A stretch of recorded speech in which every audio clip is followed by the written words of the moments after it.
Matter can exist in different physical forms commonly known as states of matter, where solid, liquid, gas, and plasma are four common states of matter.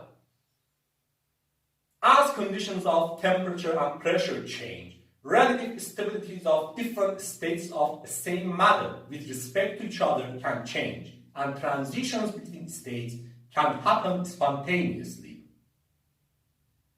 State transitions can be very useful due to differences between properties of states or energy transfer during transitions.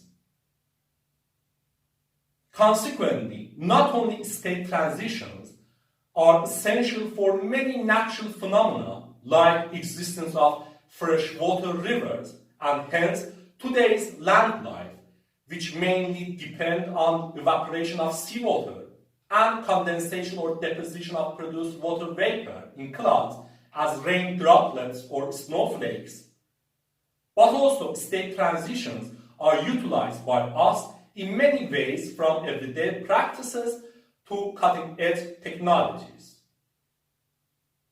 We can consider many examples for utilizations of state transitions. For example, in manufacturing and fabricating by casting of metals, solid metal is heated to become a liquid, and then molten or hot liquid is inserted to hollow containers or molds to obtain a desired shape. And then after it cools or hardens, a solid part with that desired shape is produced. So casting utilizes differences of properties of liquid and solid states of matter in the fact that liquid has a variable shape and conforms to the shape of its container, while solid has a fixed or definite shape. As another example, we can consider drying off our clothing and dishes where sunlight or heat of the surrounding air causes liquid water to evaporate and become vapor, which scatters to surrounding air, leaving clothing and dishes dry.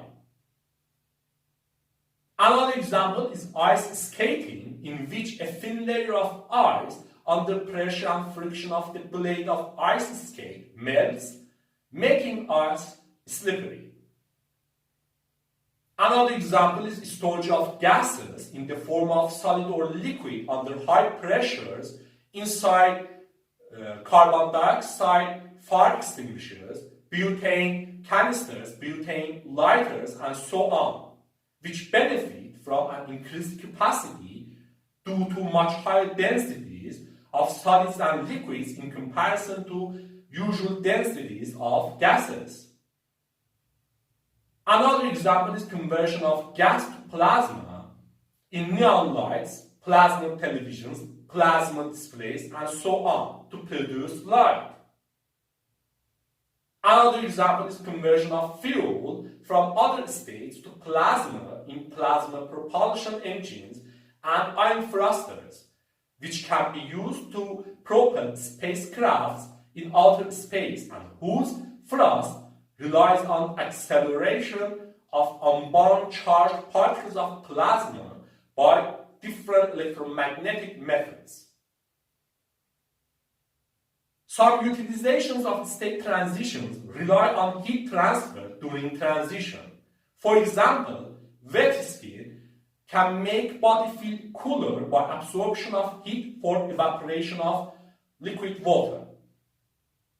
Another example is use of ice to make drinks cold as a result of absorption of heat during melting of ice. Also, we can consider vapor compression refrigerators, such as many household refrigerators, in which a liquid at a low pressure in tubes inside refrigerator vaporizes, absorbs heat, and cools inside of refrigerator, while produced vapor at a high pressure in tubes outside refrigerator condenses, releases heat to the surroundings, and produces the initial liquid to continue the cycle. It is also important to consider that while sometimes state transitions are useful and we may utilize them, Sometimes they can be harmful and we may avoid them.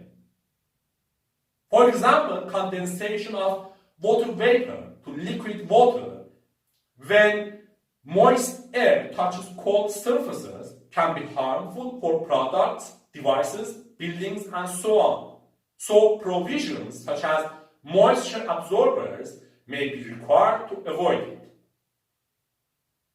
On the other hand, condensation of air moisture to liquid water may be a good source of water for human use in some areas with shortage of water. Anyway, here we can see that due to differences between properties of states of matter or energy transfer during conversion of one state to another, state transitions can be very useful and utilized in many applications. This is interesting, isn't it?